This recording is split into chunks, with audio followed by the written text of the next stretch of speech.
जय श्री राम। आइए आगे सुनते हैं श्री शिव पुराण में। आज शिव पुराण में हम पढ़ रहे हैं कोटि रुद्र संहिता, जिसमें 12 ज्योतिर्लिंगों, उनके उपलिंगों का वर्णन और उनके दर्शन पूजन की महिमा है, जो निर्विकार होते हुए भी अपनी माया से ही विराट विश्व का आकार धारण कर लेते हैं, जो स्वर्ग और अपवर्ग जिनके कृपा कटाक्ष के ही वैभव बताए जाते हैं, और योगीजन जिन्हें सदा अपने हृदय के भीतर अद्वितीय आत्मा ज्ञानानंद स्वरूप में ही देखते हैं, उन तेजों में भगवान शंकर को, जिनका आधा शरीर शैल राजकुमारी पार्वती से सुशोभित है, निरंतर मेरा नमस्कार है।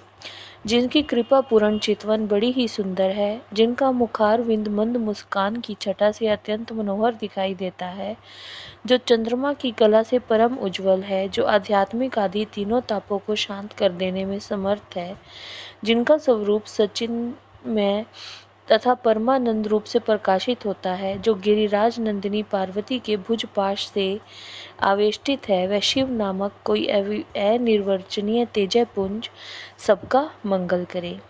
ऋषि बोले, सूत जी, आपने संपूर्ण लोगों के हित की कामना से नाना प्रकार के आख्यानों से युक्त जो शिव अवतार का मातम्य बताया है, वह बहुत ही उत्तम है। तात अब आप पुनः शिव के परम उत्तम महात्म्य का तथा शिवलिंग की महिमा का प्रसन्नता पूर्वक वर्णन कीजिए। आप शिव भक्तों में श्रेष्ठ हैं, अतः धन्य हैं प्रभु। आपके मुखारविंद से निकले हुए भगवान शिव के सुरम्य यश रूपी अमृत का अपने कर्ण पुटों द्वारा पान करके हम तृप्त नहीं हो पा रहे हैं, अतः फिर उसी का वर्णन कीजिए। व्यास शिष्य, भूमंडल में तीर्थ तीर्थ में जो शुभ लिंग है, जो अन्य स्थलों पर भी जो प्रसिद्ध शिवलिंग विराजमान है, परमेश्वर शिव के उन सभी दिव्य शिवलिंगों का समस्त लोगों के हित की इच्छा से आप वर्णन कीजिए। सूत जी ने कहा, मैं ऋषि संपूर्ण तीर्थ शिवलिंग में है, सब कुछ शिवलिंग में ही प्रतिष्ठित है। उन शिवलिंगों की कोई गणना नहीं है, फिर भी मैं वर्णन करता हूँ।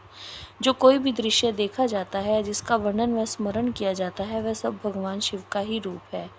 कोई भी वस्तु शिव के स्वरूप से भिन्न नहीं है। साधु शिरोमणियों, भगवान शंभु ने सब लोगों पर अनुग्रह करने के लिए ही देवता, असुर और मनुष्य सहित तीनों लोगों को शिवलिंग रूप से व्याप्त कर रखा है। समस्त लोगों पर कृपा पाने के उद्देश्य से ही भगवान महेश्वर तीर्थ तीर्थ में और अन्य स्थलों में भी नाना प्रकार के लिंग धारण करते हैं।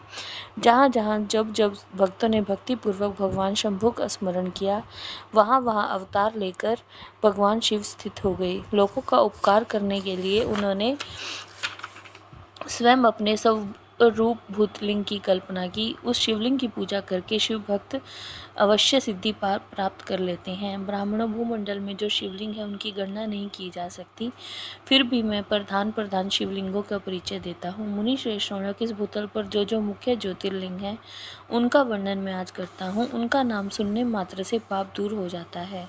सौराष्ट्र में सोमनाथ, श्रीशैल पर मल्लिकार्जुन, उज्जैनी में महाकाल, ओंकार तीर्थ में परमेश्वर, हिमालय के शिखर पर केदार, डाकिनी में भीमशंकर, वाराणसी में विश्वनाथ, गोदावरी के तट पर त्र्यंबक, चिता भूमि में वैद्यनाथ, दारुका वन में नागेश, सेतु वन में रामेश्वर, शिवालय में घुष्मेश्वर का स्मरण करें। जो प्रतिदिन प्रातः काल उठकर इन 12 नामों का पाठ करता है, वह सब पापों से मुक्त और संपूर्ण सिद्धियों का फल प्राप्त कर लेता है।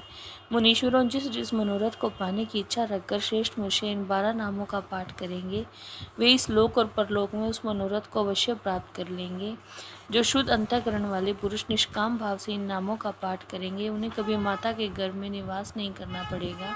इन सब के पूजन मात्र से ही इहलोक में समस्त वर्णों के लोगों के दुखों का नाश हो जाता है और परलोक में उन्हें अवश्य मोक्ष प्राप्त होता है। इन 12 ज्योतिर्लिंगों का नैवेद्य यत्न पूर्वक ग्रहण करना चाहिए। ऐसा करने वाले पुरुष के सारे पाप उसी क्षण जलकर भस्म हो जाते हैं। यह मैंने ज्योतिर्लिंगों के दर्शन और पूजन का फल बताया है। अब ज्योतिर्लिंगों के उपलिंग बताए जाते हैं।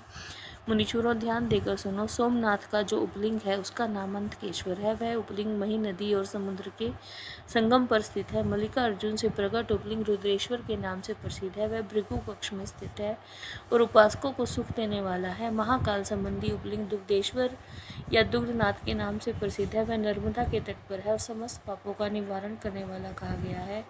ओंकारेश्वर संबंधी उपलिंग कदम्बेश्वर के नाम से प्रसिद्ध है। वह बिंदु सरोवर के तट पर है और उपासकों उपासक को संपूर्ण मनोवांछित फल प्रदान करता है। केदारेश्वर संबंधी उपलिंग भूतेश्वर के नाम से प्रसिद्ध है, जो यमुना तट पर स्थित है। जो लोग उसका दर्शन और पूजन करते हैं, उनके बड़े से बड़े पापों का वह निवारण करने वाला बताया गया है। भीमशंकर संबंधी उपलिंग भीमेश्वर के नाम से प्रसिद्ध है। वह भी सह्य पर्वत पर स्थित है और महान बल की वृद्धि करने वाला है। नागेश्वर संबंधी उपलिंग का नाम भी भूतेश्वर ही है। वह मल्लिका सरस्वती के तट पर स्थित है और दर्शन करने मात्र से सब पापों को हर लेता है। रामेश्वर से प्रकट हुए उपलिंग को गुप्तेश्वर और घुश्मेश्वर से प्रकट हुए उपलिंग को व्याघ्रेश्वर कहा गया है। ब्राह्मणों, इस प्रकार यहाँ मैंने ज्योतिर्लिंगों के उपलिंगों का परिचय दिया है। ये दर्शन मात्र से पापहारी और संपूर्ण अभिष्ट के दाता होते हैं। मुनिवरों, ये मुख्यता को प्राप्त हुए प्रधान शिवलिंग बताए गए हैं। अब अन्य प्रमुख शिवलिंगों का भी वर्णन सुनो। जय श्री राम।